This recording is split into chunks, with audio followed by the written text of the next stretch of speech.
Mulan High was a sprawling estate of red-bricked buildings with ivy creeping over ancient stone walls. Its reputation as the cradle of future leaders had earned it the nickname the School of Destiny. For Doris and Richmond, stepping through its ornate iron gates marked the beginning of an entirely new chapter, though each carried a secret they couldn't dare share. Doris adjusted the strap of her worn backpack, glancing at Richmond as they walked into the campus for the first time. The air was crisp with autumn, but the tension between them was palpable. Richmond's sharp features were set in a scowl, his dark eyes darting across the courtyard. "Stop fidgeting," Doris whispered. "You're making us look suspicious." "I'm not fidgeting," Richmond muttered, his hands shoved into his jacket pockets. His gaze lingered on a statue of a cloaked scholar, one of many that dotted the campus.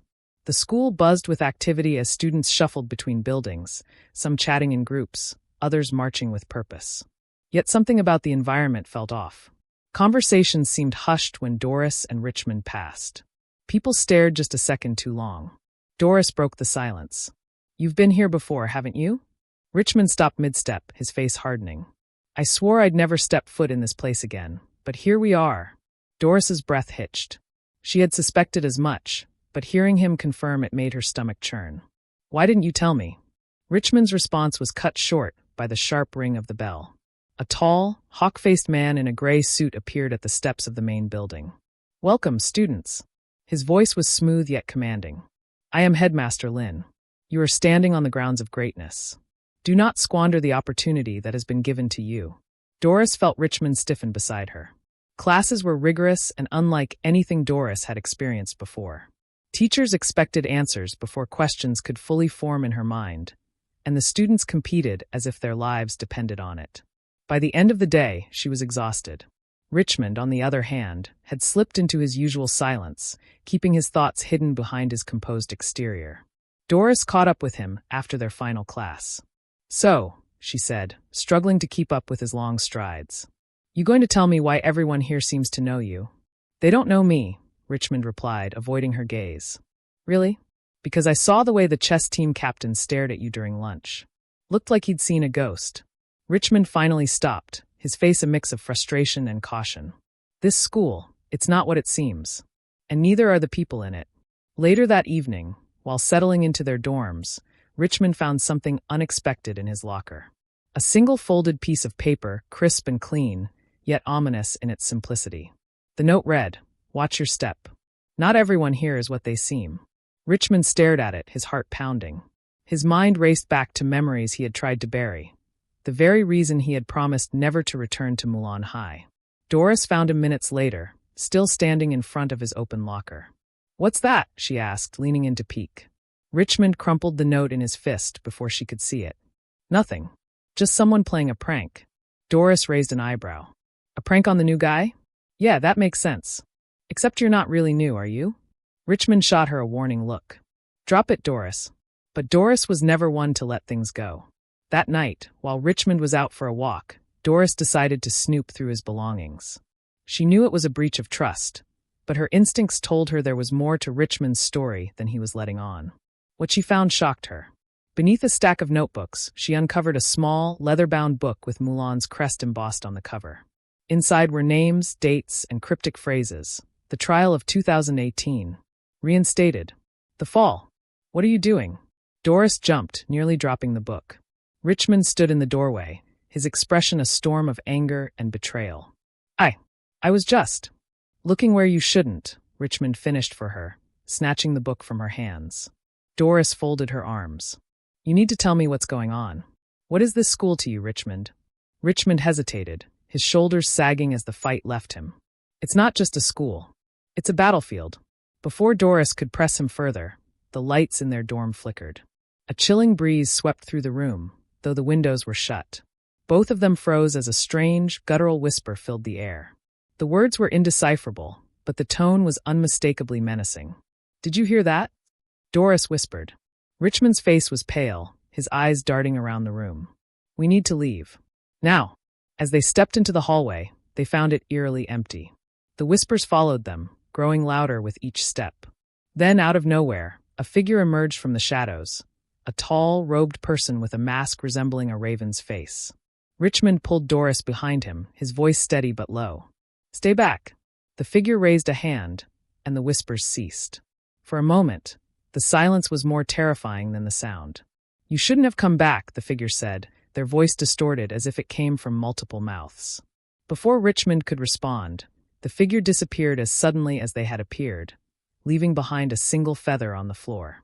Doris picked it up, her fingers trembling. What just happened? Richmond stared at the feather, his expression grim. The past has found us. And for the first time since arriving at Mulan High, Doris felt the cold weight of dread settle over her. The next morning, the campus of Mulan High seemed as ordinary as ever. Students laughed in the courtyard, the bells chimed sharply, and teachers hurried to their classes. But for Doris and Richmond, nothing felt normal anymore. Doris couldn't stop replaying the events of the previous night. The masked figure, the chilling whispers, the strange feather. It all felt like a surreal nightmare. Richmond, on the other hand, had retreated into an unsettling silence, his usual guarded demeanor now a fortress of impenetrable walls. Are we just going to pretend none of this happened? Doris demanded as they walked to their first class. Richmond didn't look at her. Yes. What? You can't be serious. Doris grabbed his arm, forcing him to stop. That thing, whatever it was, knew you. It said you shouldn't have come back. Richmond shook her hand off. And that's exactly why we need to blend in. No questions, no attention. Just do your work and stay under the radar. Doris narrowed her eyes. Blend in. Richmond, you're already a walking target. He opened his mouth to respond, but a loud crash interrupted them. They turned to see a group of students gathered near the library steps, murmuring anxiously. A display case showcasing Mulan's history had been shattered, shards of glass scattered across the ground. What happened? Doris asked a nearby student. No one knows, the boy replied. The case just broke. They say the school's cursed. Cursed? Doris repeated, glancing at Richmond. He clenched his jaw. Superstition. Let's go. But Doris lingered. Inside the broken case was a faded photograph of a group of students from decades ago. In the center stood a boy who bore an uncanny resemblance to Richmond. Her heart skipped a beat. After classes, Doris couldn't resist investigating further. The library, a grand structure with towering shelves and arched windows, seemed like the perfect place to find answers. Richmond, predictably, refused to join her. If you're determined to get yourself into trouble, don't drag me into it, he said. Fine, Doris shot back. I'll do it alone. She spent hours combing through old yearbooks and records, but the more she looked, the more questions she had. There was no mention of the boy in the photograph. In fact, many records seemed incomplete, as if someone had deliberately erased parts of the school's history. As dusk settled, Doris decided to take a break. She leaned against a shelf, exhausted, when she heard it, a faint whisper, barely audible. At first, she thought it was a student murmuring nearby, but when she turned, the aisle was empty. The whisper came again, clearer this time. Leave? Doris froze. Her eyes scanned the dimly lit library, but no one was there. Who's there? She called out, her voice trembling. The whispers grew louder, coming from the walls themselves. Doris pressed her hands against the cold stone, feeling a strange vibration. Then, without warning, the section of the wall in front of her shifted, revealing a narrow, hidden passage. Heart-pounding, Doris hesitated. Her rational mind screamed at her to turn back, but her curiosity pushed her forward. The passage was cramped and dark, the air thick with dust. She used her phone's flashlight to navigate, her footsteps echoing eerily. At the end of the tunnel, she found a small room filled with old books, papers, and strange symbols carved into the walls. In the center of the room was a table, and on it lay a leather-bound journal. She opened it, her hands trembling. The handwriting was elegant but hurried, as if written in a state of desperation. They're always watching. The council is everywhere. Trust no one. The journal detailed the existence of a shadow council, a group that supposedly controlled every aspect of life at Mulan High. It mentioned secret meetings, manipulation of student elections, and even incidents that had been covered up to protect the council's power. Doris's heart raced as she read the final entry. The price of defiance is too high. They'll come for me next. If you find this, run. Doris barely had time to process the discovery before she heard footsteps approaching the passage. She quickly stuffed the journal into her bag and extinguished her flashlight. The footsteps grew louder, accompanied by the faint glow of a lantern. Doris held her breath as a shadowy figure entered the room. It was a woman, her face obscured by the dim light. She walked straight to the table, her movements deliberate. Doris couldn't see her face, but her voice was familiar. "You shouldn't be here," the woman said, her tone cold and authoritative. Doris stepped back, her heart pounding. "Who are you?" The woman turned slightly, the lantern casting a flicker of light on her face. Doris's breath caught. It was Ms. Fong, the seemingly unremarkable history teacher who had barely spoken in class. Ms. Feng's expression was unreadable as she approached Doris. "The walls have ears. If you value your future, stop now." Before Doris could respond, Ms. Fong extinguished the lantern, plunging the room into darkness. When Doris relit her flashlight, the teacher was gone. Doris sprinted back to the dorms, clutching her bag as if her life depended on it. She found Richmond sitting by the window, staring out at the campus with a troubled expression. "You're not going to believe this," she said, out of breath. Richmond turned to her, his eyes narrowing. "What now?" Doris pulled out the journal and slapped it onto the desk. "This. I found it in a secret room behind the library." Richmond's face darkened as he flipped through the pages. This changes everything." Doris crossed her arms. "Care to elaborate?" Richmond closed the journal, his expression grim. "The Shadow Council isn't just a rumor. They're real. And if Ms. Fong knows about them, she's either with them or against them," Doris finished. Richmond nodded. "And we need to find out which." As they planned their next move, Richmond reached into his jacket pocket and pulled out the crumpled note from his locker. "Watch your step," he read aloud. "Not everyone here is what they seem." Doris frowned. "Do you think Ms. Fong left that for you?" Richmond shook his head. "No, the handwriting doesn't match. And besides," he unfolded the note fully, revealing an additional line at the bottom that hadn't been there before. "You're already too late." Doris felt a chill run down her spine. "What does that mean?" Richmond's jaw tightened. "It means we're not the only ones watching." Suddenly, the lights flickered, and the sound of whispers filled the room once more. This time, they weren't coming from the walls. They were coming from inside the journal. The whispers emanating from the journal weren't faint. They were sharp and insistent, like a dozen voices speaking at once. Richmond slammed the book shut, but the sound continued, reverberating through the dorm like an invisible force. "Turn it off," Doris shouted, her hands clamped over her ears. "I'm trying." Richmond snapped, his voice strained. The whispers intensified, and the lights in their room flickered violently. Then, just as abruptly as it had begun, the noise stopped. The room plunged into an eerie silence, leaving both of them frozen in place. Doris spoke first, her voice barely above a whisper. "What just happened?" Richmond stared at the journal, now closed on the desk. "I don't know, but we're not touching that thing again." Before either of them could move, a loud knock echoed from the door. Doris and Richmond exchanged a panicked look. "Who is it?" Doris called, trying to steady her voice. "It's Elena," came a muffled reply. "Let me in." Elena was one of the few people at Mulan who didn't seem to fit in. With her streaked purple hair and sarcastic wit, she was as much an outcast as Doris and Richmond. She barged into the room, closing the door behind her. "What are you two doing?" she demanded. Half the dorm heard those whispers. Richmond raised an eyebrow. "You're exaggerating." Elena folded her arms. "Am I? Because word's already spreading that the new kids are into weird stuff." "Weird stuff?" Doris repeated. Elena leaned in, her voice dropping to a whisper. "This school thrives on rumors, and rumors can destroy you here. Whatever you're into, keep it quiet, or don't involve me when the fallout hits." Richmond's eyes narrowed. "Why do you care?" Elena hesitated before answering. "Because I've been there. Trust me, you don't want to end up on the council's radar." Doris perked up. "You know about the council?" Elena froze, her expression betraying a flicker of fear. "I don't know what you're talking about." "You're lying," Richmond said bluntly. Elena's jaw tightened. "Look, whatever you think you know, keep it to yourself. This isn't a game." She turned to leave, then hesitated. "And for what it's worth, if you are digging into the council, you should stop. No one takes them down and gets away with it." The next day, Doris and Richmond tried to focus on classes, but the tension was impossible to ignore. Whispers followed them wherever they went, and students cast sidelong glances their way. During their afternoon debate class, Doris faced off against Amelia, one of the top-performing students. The topic was complex, whether ambition could justify unethical actions. But Doris had always thrived in these intellectual battles. She dismantled Amelia's arguments piece by piece, her sharp wit and quick thinking drawing murmurs of approval from the class. But when the debate ended, Amelia's smile was anything but friendly. "You're impressive," Amelia said, cornering Doris after class. "Too impressive for your own good." Doris forced a smile. "I didn't realize winning a debate was a crime." Amelia leaned closer, her voice low and threatening. "It's not the debate I'm worried about.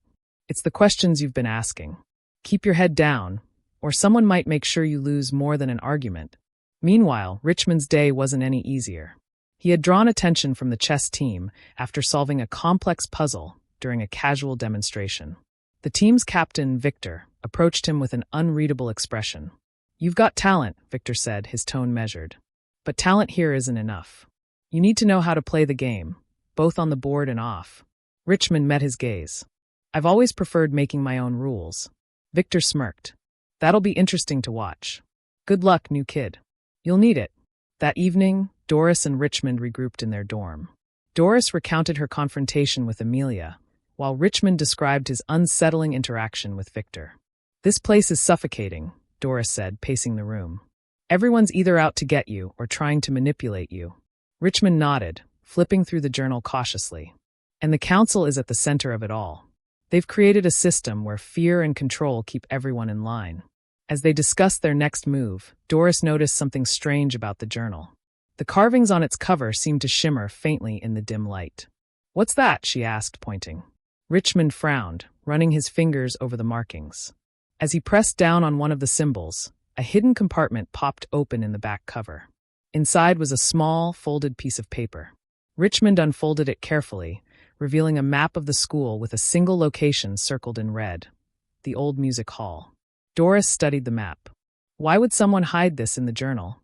Richmond's voice was grim. "There's only one way to find out." Late that night, Doris and Richmond made their way to the old music hall. The building had been abandoned for years, its once majestic architecture now faded and crumbling. As they stepped inside, the air grew colder, and the faint scent of mildew filled their nostrils. The hall was eerily silent, save for the occasional creak of the floorboards beneath their feet. They followed the map to a storage room in the back. Richmond pushed open the door, revealing a space filled with dusty instruments and broken furniture. At first, there was nothing unusual, but as Doris scanned the room, her eyes landed on a violin case sitting in the corner. It looked oddly pristine compared to the rest of the room. Richmond opened the case cautiously. Inside was not a violin, but a stack of documents bound with twine. Doris picked up the top sheet and read aloud. "Student records, council meeting minutes, disciplinary actions." Richmond's expression darkened. "This is evidence. They've been keeping tabs on everyone." Suddenly, they heard footsteps approaching. Richmond and Doris barely had time to hide before the door creaked open. Through the crack between two shelves, they saw Victor enter, accompanied by two other students. Victor walked straight to the violin case, his expression calm but his movements deliberate. "This is where we keep the files," he said to the others. "If anyone finds this, we're finished." One of the students, a girl with piercing green eyes, crossed her arms. "Then maybe we should move them. The new kids are already asking too many questions." Victor smirked. "Let them ask. They'll learn soon enough what happens when you step out of line." Doris clenched her fists, her heart pounding. Richmond placed a calming hand on her shoulder, signaling her to stay quiet. The trio eventually left, leaving the room empty once more. Doris and Richmond emerged from their hiding spot, their determination stronger than ever. "They're scared," Doris said, her voice firm. "And if they're scared, that means we're onto something big." Richmond nodded. "But we can't make any mistakes. One wrong move, and we'll end up like everyone else who's gone against them." As they left the music hall, Doris noticed something shining in the moonlight. It was another feather, identical to the one left by the masked figure. Richmond picked it up, his expression unreadable. "What does it mean?" Doris asked. Richmond stared at the feather for a long moment before speaking. "It means they're watching us, and they want us to know it." The feather felt heavier in Richmond's hand than it should have. It wasn't just a random object. It was a message. A warning. "They're playing with us," Doris muttered, her breath visible in the chilly night air. "Leaving breadcrumbs. They know we're trying to uncover the truth." Richmond tucked the feather into his pocket. "If they think we'll back off, they're wrong. This only proves we're on the right path." Despite their bravado, neither could shake the feeling of being watched as they returned to their dorm. The next morning, Doris and Richmond examined the journal again. Doris traced her fingers over the intricate carvings on the cover. Whoever made this wanted it to be found, she said. But why? And by who?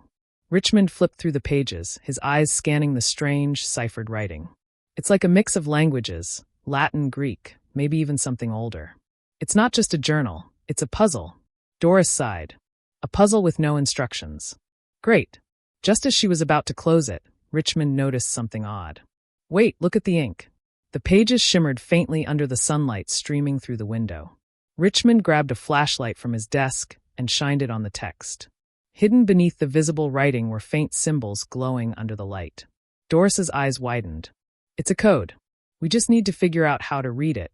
The pair decided their next step was the school library, a sprawling, Gothic building that housed Mulan's extensive archives. The librarian, Mr. Yao, was notoriously strict, but they knew it was the best place to start decoding the journal. Slipping past Mr. Yao's desk, they made their way to the restricted section, a roped-off area filled with dusty tomes and forbidden knowledge. Richmond picked the lock with surprising ease. Do I want to know how you learned that? Doris asked. Probably not, Richmond replied with a grin. Inside, the air was thick with the scent of old paper and forgotten secrets. They scanned the shelves, looking for anything that might help decipher the journal's code. After an hour of searching, Doris pulled out a book titled Ancient Ciphers and Cryptology.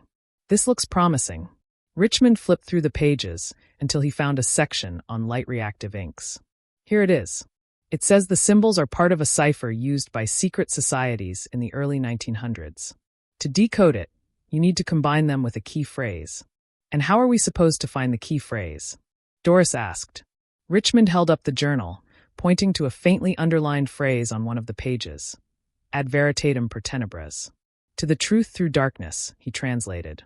It's worth a shot. As they whispered the key phrase, a low rumble echoed through the library. The bookshelf behind them began to shift, revealing a narrow, spiral staircase descending into darkness. Doris stared in disbelief. Are we in a movie? Richmond shrugged. If we are, I hope it's one with a happy ending. They cautiously descended the stairs, their footsteps echoing against the stone walls. At the bottom, they found themselves in a small, candlelit chamber. The room was filled with artifacts, old photos, documents, and a massive mural depicting the history of Mulan High. At the center of the mural was a symbol they recognized from the journal, a raven clutching a key in its talons. This is it, Doris whispered. The council's history. Richmond picked up a document from a nearby table. These are their records, names, dates, everything. If we can get this out, we can expose them. Before they could celebrate, the sound of footsteps echoed down the staircase. Doris and Richmond exchanged a panicked glance. There was nowhere to hide. Put it back, Richmond whispered, shoving the document into Doris's hands.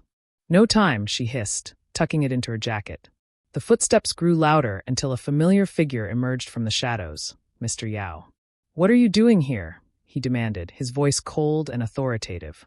We got lost, Richmond said, trying to sound casual. Mr. Yao's eyes narrowed. This area is off limits. Leave now, or I'll report you to the headmaster. Doris and Richmond didn't argue. They hurried up the staircase, their hearts pounding. Back in their dorm, Doris pulled out the document she had smuggled from the chamber. It was a roster of council members spanning decades. Richmond scanned the list, his eyes widening as he reached the bottom. Doris, look at this. The last name on the list was Elena Gray. Doris froze. Elena? But she's one of us. Or she's playing us, Richmond said grimly. Before they could process the revelation, a slip of paper slid under their door. Richmond picked it up, his blood running cold at the message scrawled in bold red letters. You've gone too far. Stop, or you'll wish you had. Doris clenched her fists. They think they can scare us into stopping. Richmond nodded. Then we'll have to show them we're not scared. That night, as Doris and Richmond planned their next move, a knock interrupted them. They opened the door to find Elena standing there, her face pale and her hands trembling. We need to talk, she said, her voice barely above a whisper. It's about the council. I haven't been entirely honest with you. Doris's heart sank. What do you mean? Elena hesitated before speaking. I'm one of them. Or at least, I used to be. Richmond's expression darkened. You'd better start explaining. Now. Elena stood in the doorway, her pale face lit only by the faint glow of the hallway lights. The tension in the room was palpable.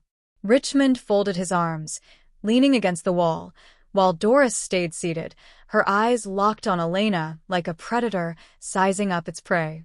"Start talking," Richmond said, his voice sharp. "What do you mean you used to be one of them?" Elena stepped inside, glancing nervously at the hallway before closing the door.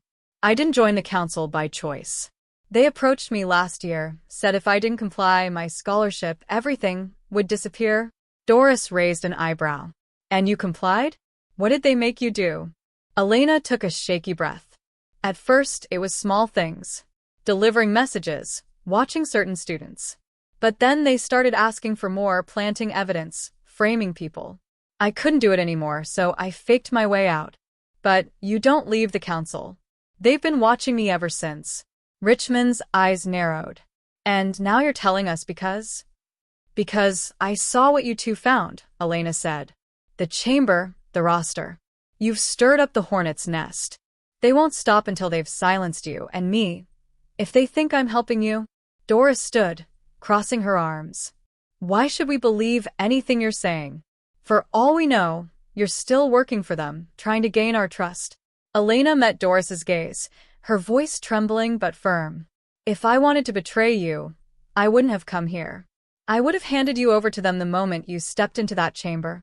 Richmond glanced at Doris. "She has a point." Doris frowned but didn't argue.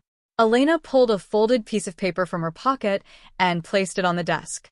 "This is their next meeting location. If you want proof, you'll find it there. But be careful, it's not just students you're up against. Some of the teachers are involved too." The following day, Doris and Richmond received an unexpected invitation. A handwritten note slipped under their dorm door. "You're cordially invited to an exclusive gathering. Midnight. The North Courtyard."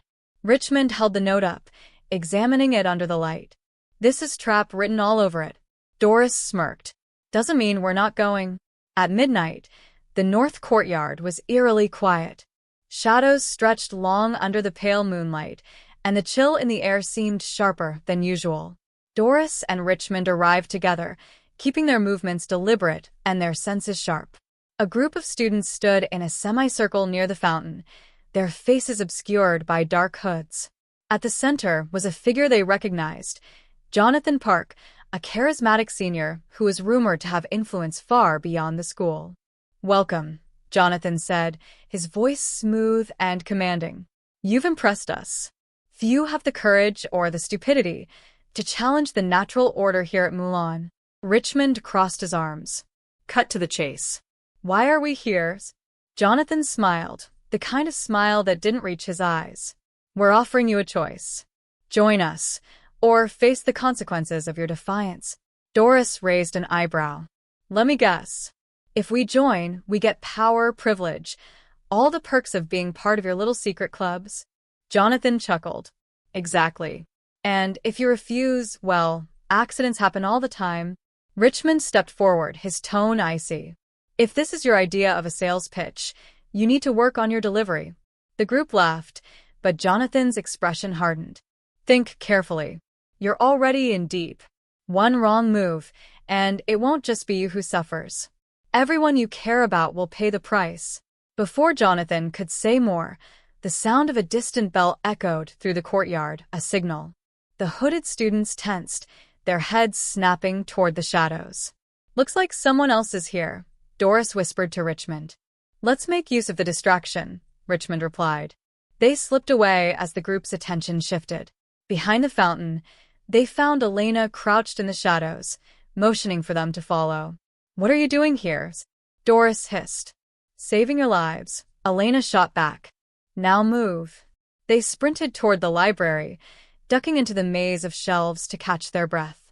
Elena pulled out her phone, opening a file sheet downloaded from the school's restricted server. "I wasn't entirely honest with you last night. I've been gathering evidence against the council for months. I think I know how to take them down." Richmond frowned. "You waited until now to tell us this?" "I wasn't sure I could trust you," Elena admitted. "But after tonight, it's clear we're on the same side." She handed the phone to Doris, who scanned the file. It contained surveillance footage, emails, and financial records linking the council to illegal activities far beyond Mulan. This is huge, Doris said, her voice filled with awe. Exactly, Elena said. But if we're going to use it, we need to be smart. One wrong move, and they'll bury this. And us. Before we can expose them. The next morning, Doris and Richmond confronted Miss Foam, the teacher who had previously warned them about digging too deep. We know you're involved, Doris said bluntly, slamming a printed copy of one of the emails onto Ms. Feng's desk. Care to explain? Ms. Feng's expression didn't waver. If I were you, I'd tread carefully. Accusing a teacher of such things could have unpleasant consequences. Richmond leaned in, his voice low. We're not accusing. We're offering you a chance to help us. We know you're not loyal to them. Not completely. Otherwise, you wouldn't have warned us. For a moment, Ms. Feng's facade cracked. She sighed, leaning back in her chair. You're playing a dangerous game. But I might be willing to help. On one condition. What condition? Doris asked. When this is over, my name stays out of it. If you expose the council, I was never involved. Understood? Deal, Richmond said without hesitation. That night, as they pieced together their next move, Richmond received a text from an unknown number. Check your email. Opening his laptop, he found a single video file waiting in his inbox. The video showed him and Doris sneaking into the library's restricted section, followed by footage of them in the underground chamber. A message accompanied the file. We see everything. Choose wisely. Richmond turned to Doris, his face grim. They've been watching us the whole time. Doris clenched her fists. Then it's time we show them we're not afraid. Let me know if you'd like the next episode. The silence in the dorm room was deafening as Richmond and Doris stared at the video on his laptop screen. Every detail, from their nervous glances to the coded journal in Doris's hands, was captured with unnerving precision. They've been a step ahead this whole time, Richmond said, his voice laced with frustration. How? How are they tracking us? Doris paced the room, her mind racing. It's not just the cameras. Someone inside is feeding them information. And it's someone close. Richmond's thoughts flickered to Elena. Could she really be trusted? Before he could voice his doubts, a knock at the door shattered the tense atmosphere. Richmond opened the door to find Miss Feng standing there, her usually composed demeanor replaced by a look of urgency. Let me in, she whispered, glancing nervously down the hallway. Doris folded her arms as Miss Feng entered. This better be good. Miss Feng closed the door behind her. They know what you're planning. The Shadow Council isn't just watching you. They're preparing to act.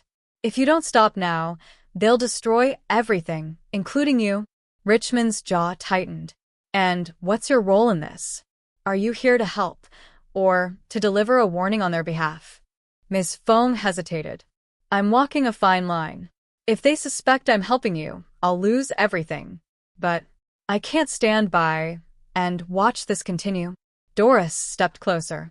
Then tell us everything you know. Who's behind this? Who's pulling the strings? Ms. Feng shook her head. It's not that simple. The council operates in layers. Even I don't know who's at the very top. But I can give you something to buy time. She handed Richmond a small USB drive. This contains records of their financial dealings. If you release it strategically, it could cause enough chaos to slow them down. After Ms. Feng left, Doris and Richmond examined the files on the USB drive. The records were damning. Transfers of large sums of money, bribes to teachers, and even evidence of blackmail. This is it, Doris said. If we leak this, the council will be too busy covering their tracks to come after us. Richmond nodded. But we can't just drop this online. We need to make sure it reaches the right people. The two brainstormed until they came up with a plan. Send the files to a trusted journalist who had a reputation for exposing corruption. The next day, Doris reached out to a journalist named Lisa Kwan, known for her hard-hitting exposés. Pretending to be a whistleblowing teacher, she sent an email with the USB files attached. Within hours, Lisa replied, "This is explosive. If it's real, it could take down more than just the council. But I'll need proof it's authentic before I publish anything." Doris clenched her fists. Proof? We're giving her everything. Richmond frowned. She's right to be cautious. Without evidence connecting the council directly to these transactions, it's just a bunch of numbers. They decided to gather more concrete proof, something indisputable. That night, Richmond searched through the files again, focusing on the names tied to the transactions. One name stood out: Headmaster Liu. He's not just overseeing the school, Richmond muttered. He's directly involved. Doris joined him at the desk. If we can tie him to this, it's game over. Their investigation led them back to the journal, which contained a ciphered entry mentioning of Headmaster's archive. It has to be in his office, Doris said. That's where he keeps the sensitive stuff. Richmond nodded. Then that's our next move. The headmaster's office was heavily secured, but Doris and Richmond had planned meticulously. Using a stolen key card from an unsuspecting janitor, they slipped inside after hours. The office was immaculate, with shelves of books and a large mahogany desk. Start with the desk, Doris whispered, pulling on gloves. Look for anything that stands out. Richmond opened drawers, finding nothing but neatly organized paperwork. Just as frustration began to set in, Doris noticed a small, locked cabinet behind the desk. Got something, she said. Richmond examined the lock. This isn't going to be easy. Doris smirked. Good thing I came prepared. She pulled out a small lockpicking kit. Minutes later, the cabinet clicked open, revealing a hidden compartment containing a stack of documents and a sleek laptop. These look important, Doris said, flipping through the papers. They detailed meetings, agendas, and personal notes connecting the headmaster to the Shadow Council. Richmond powered on the laptop. Let's see what else he's hiding. As Richmond worked, the sound of footsteps echoed outside the office. Doris's heart raced. We need to go. Now, she hissed. Richmond grabbed a flash drive and began copying files from the laptop. Almost done. The footsteps grew louder, and the door handle jiggled. Doris grabbed the stolen documents. Richmond. Got it, he said, pulling the drive free just as the door opened. Headmaster Liu stood in the doorway, his expression a mixture of surprise and fury. Well, he said, his voice dangerously calm. I knew you two were trouble. But this exceeds my expectations. Doris didn't hesitate. You're the one running this whole operation. The bribes, the blackmail, it all leads back to you. The headmaster smirked. And what do you think you'll accomplish with that knowledge? The council isn't just a school secret, it's a legacy. You can't stop it. Richmond stepped forward. We don't need to stop it. We just need to expose it. Headmaster Liu's smirk faltered. You think anyone will believe you? You're nothing but children meddling in affairs far beyond your comprehension. Doris held up the stolen documents. These will speak louder than anything we could say. For the first time, the headmaster's confidence wavered. As they tried to leave, the headmaster pressed a hidden button on his desk. Alarms blared, and the office doors locked automatically. You're not going anywhere, he said, his calm demeanor replaced with cold fury. Doris and Richmond exchanged a panicked glance. Trapped, with no way out, their only hope was the flash drive and documents they'd stolen. I told you, the headmaster said, leaning against the desk. You can't win against the council. Richmond's mind raced. We may not win tonight, he said, slipping the flash drive into his pocket. But this isn't over. The headmaster's eyes narrowed. You're going to regret those words. The sound of the alarm was deafening, its piercing tone echoing through the corridors of Mulan High. Doris and Richmond stood frozen in the headmaster's office, their escape seemingly impossible. The headmaster's cold smile sent a shiver through Doris. You've walked into a trap. You've underestimated what the council is capable of. Richmond met his gaze with defiance. Then you've underestimated what we're capable of. Richmond reached into his pocket, his fingers brushing the stolen flash drive. He gave Doris a barely perceptible nod. Richmond, don't, Doris began, but he was already moving. Grabbing a heavy book from the desk, Richmond hurled it at the glass panel of the office door. The glass cracked but didn't break completely. Help me, Richmond shouted. Without hesitation, Doris joined him, ramming the door with her shoulder until the glass shattered. The alarm grew louder, and footsteps echoed in the distance. Run, Doris yelled, clutching the stolen documents as they bolted into the hallway. The hallways were dimly lit, casting long shadows as Doris and Richmond sprinted through the labyrinthine school. Behind them, the headmaster's voice barked orders over the intercom. All security personnel, apprehend the intruders. Block all exits. Richmond cursed under his breath. We're not getting out the usual way. Doris scanned their surroundings, her mind racing. The East Wing. There's a fire escape near the old chemistry lab. They veered left, skidding around a corner just as a group of security guards appeared. There they are. Richmond grabbed Doris's hand. Faster. As they neared the chemistry lab, a door creaked open and a voice hissed, "In here, quickly." It was Elena. "Are you insane?" Doris snapped as they ducked inside. "You're going to get caught too." Elena locked the door behind them. "If I wanted to stay out of trouble, I wouldn't have followed you two this far." Richmond leaned against the wall, catching his breath. "How did you know we'd be here?" Elena smirked. "I've been keeping tabs on you. You're not as sneaky as you think." As the sound of approaching footsteps grew louder, Elena led them through a hidden passage behind the lab's supply closet. "How do you know about this?" Doris asked, her suspicion evident. Elena shrugged. "Let's just say you're not the only one with secrets." Richmond shot Doris a warning glance, silently urging her to let it go. When they emerged into an abandoned storage room, Elena turned to face them. "You're in over your heads," she said bluntly. "The Shadow Council won't stop until they've crushed you. If you want to survive, you'll need my help." Doris narrowed her eyes. "And why would you help us?" Elena hesitated, her confident facade slipping for a moment. "Because I want them gone just as much as you do. Let's just say they've ruined lives close to mine." With no other options, Doris and Richmond agreed to work with Elena. Their first priority was to secure the stolen evidence. The flash drive and documents were too dangerous to keep on hand, so they decided to hide them in a place no one would suspect. Elena suggested the school's abandoned observatory, a dilapidated structure on the far end of campus that had been locked up for years. "It's risky," Richmond said, "but it might be our best shot." Under the cover of darkness, the trio made their way to the observatory. The building was eerily silent, its broken windows casting strange shadows across the dusty floors. Doris found an old, rusted safe hidden beneath a pile of debris. "This will do," she said, slipping the flash drive and documents inside. Elena secured the safe's combination, ensuring that only the three of them knew how to access it. As they prepared to leave, Richmond noticed an inscription etched into the wall. "The stars hold secrets the earth cannot bury."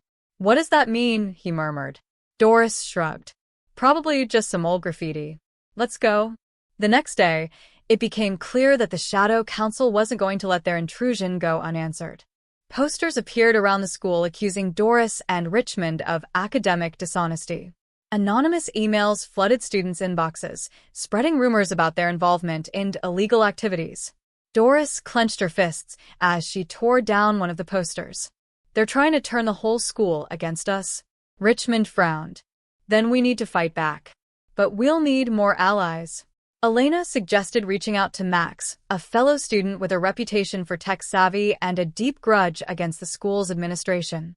"He doesn't trust anyone," Elena warned. "But if you can convince him, he could be a game changer." Max was skeptical when they approached him in the library. "You're asking me to go up against the most powerful group in this school," he said, raising an eyebrow. Doris nodded. "We're not asking for blind loyalty. We're asking for justice. You've seen what they do to people who stand in their way." Max hesitated, then sighed. "Fine. "But if this goes south, don't expect me to stick around." As their group grew stronger, they began to feel more confident in their ability to take down the Shadow Council.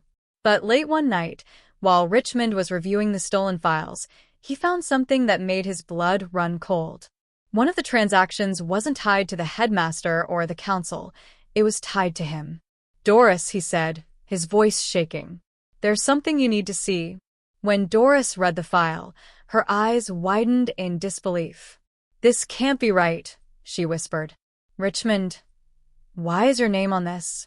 Richmond shook his head, his mind racing. I don't know. I swear I don't know. Doris stared at him, her trust wavering for the first time. You better figure it out. Because if you're part of this, I'll never forgive you. The tension between Doris and Richmond was palpable as they sat in the dimly lit storage room, the stolen files spread out between them. Richmond's name on the documents had shaken their partnership to its core. Explain, Doris demanded, her voice low but firm. Richmond rubbed his temples, trying to make sense of the revelation. I don't know why my name is on this. I've never had any dealings with the Shadow Council. Then why is there a payment in your name? $20,000, Richmond. That's not a coincidence, Doris pressed. Elena, standing by the doorway, intervened. Look, fighting each other isn't going to help. If the council planted this, it's meant to make you doubt each other. And guess what? It's working. Doris glared at Elena. What if it's not a plant? What if he's been hiding something this whole time? Richmond slammed his fist on the table, his frustration boiling over. I've risked everything for this. For us. Do you really think I'd jeopardize that? Elena sighed. We're wasting time. Either we trust each other, or we walk away now. What's it going to be? Doris took a deep breath, forcing herself to focus. Fine. But if I find out you're lying to me, Richmond, this ends. Richmond nodded solemnly. I understand. Let's figure out who's behind this. Elena leaned over the documents. We need to hit back hard and fast. The Shadow Council thrives on fear and secrecy. If we expose their corruption publicly, they'll lose their grip on the school. And how do we do that? Richmond asked. Elena smirked. By turning their own weapons against them. The group decided to target the current student council president, Grace Lynn, who is rumored to be a puppet of the Shadow Council. If they could expose her corruption, it would be a significant blow to the council's influence. Max, their newest ally, had been working behind the scenes to hack into Grace's private emails. She's sloppy, he reported. I found evidence of vote tampering in the last election and kickbacks from some of the wealthier families at the school. Doris looked at the emails and shook her head. This is enough to ruin her. But we need to release it in a way that can't be traced back to us. Richmond grinned. Leave that to me. The following morning, Mulan High was abuzz with excitement as students gathered for the weekly assembly. Grace Lynn stood confidently at the podium, oblivious to the storm brewing around her. Unbeknownst to her, Max had set up a projector connected to the assembly's main screen. As she began her speech, the screen behind her flickered to life, displaying the incriminating emails. Gasps echoed through the auditorium as students read the messages. Grace turned to see the screen, her face draining of color. This is a mistake. A hack, she stammered. But the damage was done. Within hours, Grace resigned from her position, and the school was in an uproar. Students began questioning the legitimacy of Mulan's leadership and demanding accountability. For Doris and Richmond, the victory was bittersweet. We've shaken them, Doris said as they watched the chaos unfold from a safe distance. Richmond nodded. But they won't take this lying down. That evening, an emergency meeting of the Shadow Council was held. The headmaster, furious at the group's growing influence, ordered swift retaliation. The next day, the Shadow Council's tactics escalated. Anonymous messages flooded the school's group chats, accusing Doris and Richmond of orchestrating the assembly hack. Their lockers were vandalized with threats. Stop, or we'll stop you. As tensions rose, Max grew increasingly distant. Richmond noticed him slipping away during meetings and avoiding eye contact. I don't trust him, Richmond told Doris. Doris frowned. He's been helpful so far. Why would he turn on us now? Richmond shook his head. Something feels off. That night, Richmond decided to follow Max. What he discovered sent a chill down his spine. Max was meeting with a Shadow Council member. Richmond confronted Max the next day. You're working for them, aren't you? Max looked startled, but quickly recovered. You don't understand. They offered me a deal, protection in exchange for information. I didn't have a choice. Doris stepped forward, her eyes blazing. You had a choice, Max. And you chose to betray us. Max hesitated, guilt flashing across his face. I can fix this. I can. No, Doris interrupted. You've done enough damage. With Max's betrayal confirmed, the group was forced to go underground, meeting in secret and communicating through coded messages. Despite the setback, Doris and Richmond remained determined. We've come too far to stop now, Doris said. Richmond nodded. Then let's make our next move count. Late one night, Richmond returned to the observatory to retrieve the stolen files. As he opened the rusted safe, he found an envelope he hadn't seen before. Inside was a photograph of a younger version of himself, standing in front of Mulan High. Richmond's heart raced as he turned the photo over. Written on the back were the words, "Welcome back, Richmond. We've been waiting for you." Richmond stared at the photograph, his heart pounding. The younger version of himself, maybe 7 or 8 years old, stood in front of Mulan High, wearing a nervous smile. The scrawled message on the back chilled him to the core. "Welcome back, Richmond. We've been waiting for you." His grip tightened around the photograph as 1,000 questions raced through his mind. Who had placed it here? How long had they been tracking him? And most importantly, why him? He slipped the photograph into his pocket and exited the observatory, his every sense on high alert. The darkness outside seemed heavier than usual, and Richmond couldn't shake the feeling that he was being watched. Back in the safety of their hideout, Doris listened intently as Richmond recounted what he had found.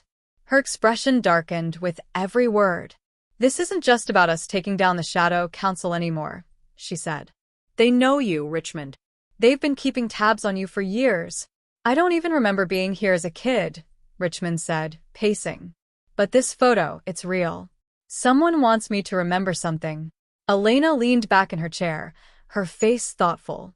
"If they've been watching you, then they know more about your past than you do. We need to dig deeper." Doris suggested returning to the hidden chamber they had discovered in the library weeks ago. The old journal and coded messages had led them this far. Maybe it held more answers.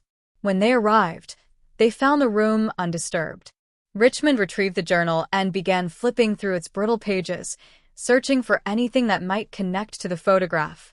Doris pointed to a passage in the journal. "There is a key to every mystery, hidden in plain sight. When the stars align, the truth will emerge." Richmond's eyes widened. The inscription at the observatory. It said something about stars holding secrets. "That's not just a coincidence," Doris said. "The observatory must be the key." The trio returned to the observatory that night, armed with flashlights and a growing sense of unease. Richmond studied the walls, his fingers tracing the faded inscription, "The stars hold secrets the earth cannot bury." Elena examined the telescope, which was covered in dust and cobwebs.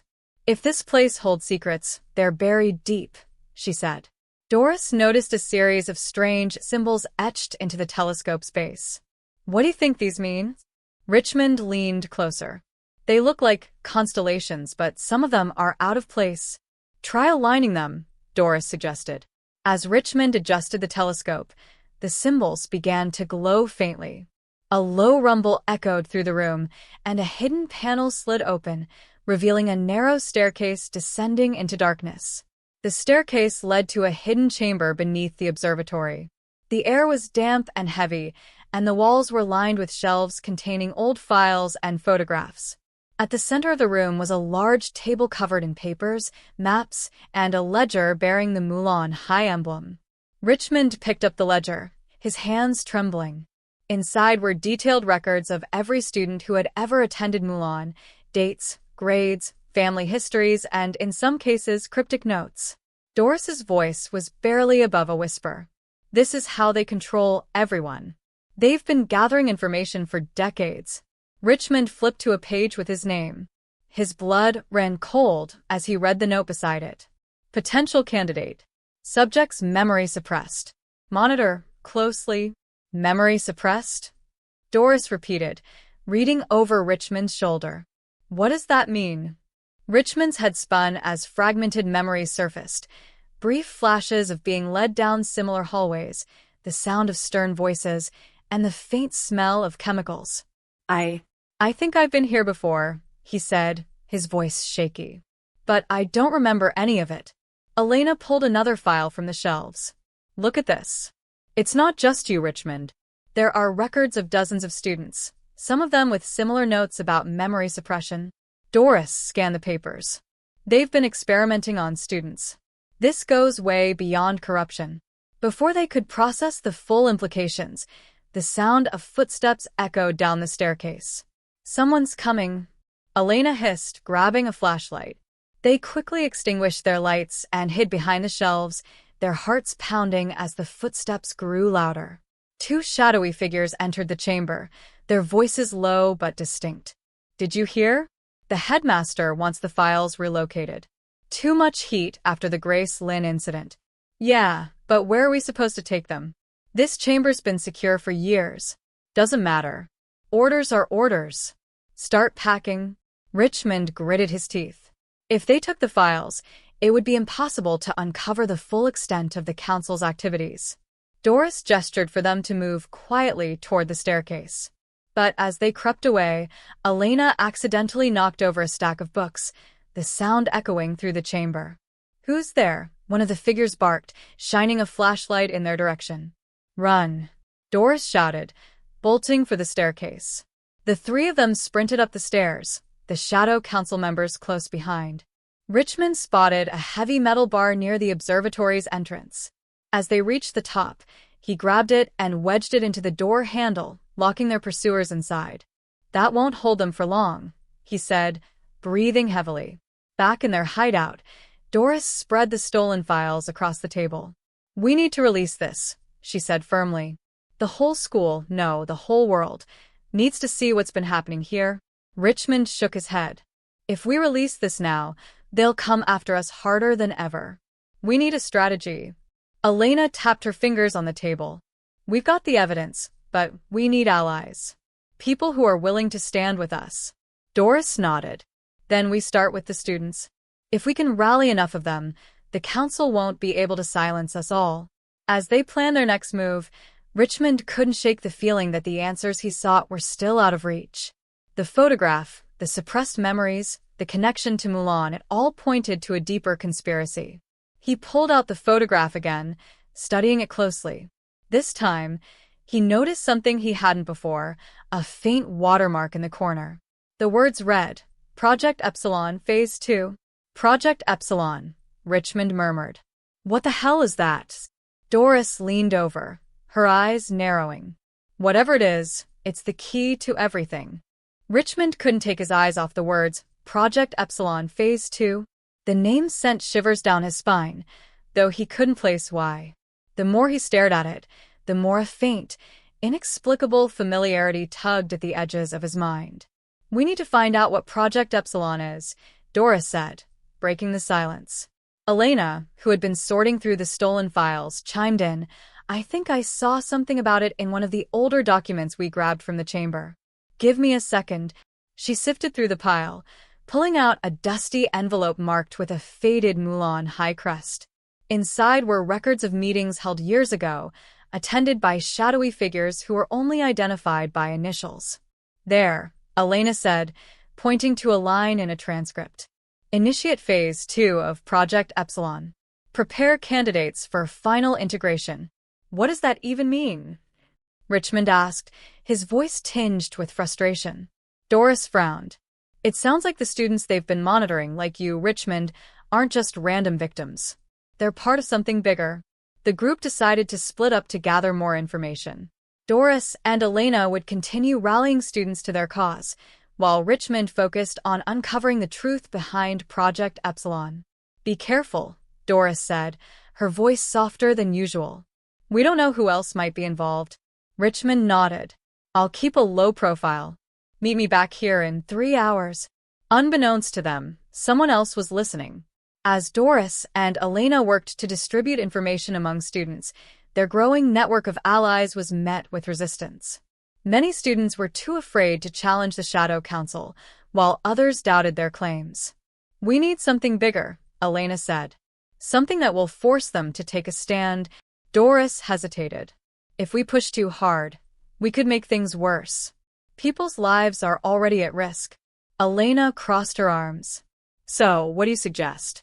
Waiting for the council to come after us one by one?" Before Doris could respond, one of their recruits burst into the room. "You need to see this," the student said, holding up their phone. A video was circulating among the students. It showed Max, their former ally, meeting with a member of the Shadow Council. Meanwhile, Richmond was digging through the school archives in a deserted wing of the library. He found references to Project Epsilon in old newsletters and meeting minutes, though the details were always vague. Then he stumbled upon a sealed folder labeled Confidential, Epsilon Trials. Inside were disturbing photos and reports. The images showed students strapped to medical chairs, wires attached to their heads. The accompanying documents described experiments involving memory suppression, psychological conditioning, and behavioral programming. Richmond's stomach turned as he read. Subject ARV-21. Memory successfully altered. Displays potential for leadership under council influence. Further testing required. His hands shook as he realized the implications. Subject ARV-21 was him. Richmond returned to the hideout earlier than planned, clutching the folder. "You won't believe what I found," he began, but his words faltered as he noticed the tense atmosphere. Doris was glaring at Max, who stood in the corner, his arms crossed defiantly. "You've been working with them this whole time," Doris accused. Max shrugged. It wasn't my choice. They cornered me. It was either cooperate or be expelled, or worse. Richmond stepped forward. "And what about us? We trusted you, Max." Max's eyes darted between them, guilt flickering across his face. "I never wanted it to come to this. But you're in over your heads. You don't know what they're capable of." "Then tell us," Doris demanded. Before Max could respond, the sound of approaching footsteps interrupted them. The door burst open, and several Shadow Council enforcers stormed in, led by a familiar figure, Ms. Foam, the teacher who had warned Doris and Richmond weeks ago. "So much potential, wasted on rebellion," Ms. Foam said, shaking her head. "You could have been part of something extraordinary." Richmond clenched his fists. "Extraordinary? You've been experimenting on students, erasing their memories, treating them like pawns." Ms. Foam smiled coldly. "It's for the greater good, Richmond. And you were supposed to be one of our greatest successes." The enforcers moved in, but Doris was ready. She grabbed a chair and swung it at the nearest attacker, creating an opening for Richmond and Elena to break free. "Run," Doris shouted, holding off the enforcers as long as she could. Richmond hesitated, his heart pounding as he saw Doris struggling. But Elena yanked him toward the door. "She'll be fine. "We need to get out of here." They sprinted through the hallways, evading their pursuers until they reached an exit. Doris joined them moments later, bruised but determined. Back in their new hideout, Richmond finally showed the others the folder he had found. "This is what they've been hiding," he said, his voice shaking. "They've been using us as test subjects for years." Doris scanned the documents, her face pale. "Richmond, this explains why you can't remember being here as a kid. They erased your memories." Elena frowned. But why? "What's the endgame?" Richmond pointed to a section of the report. Phase 2 of Project Epsilon. It's about creating leaders they can control, people who will carry out their agenda without question. "And you were supposed to be one of them," Doris whispered. As they tried to process the enormity of what they had uncovered, Richmond noticed something else in the folder, a list of names.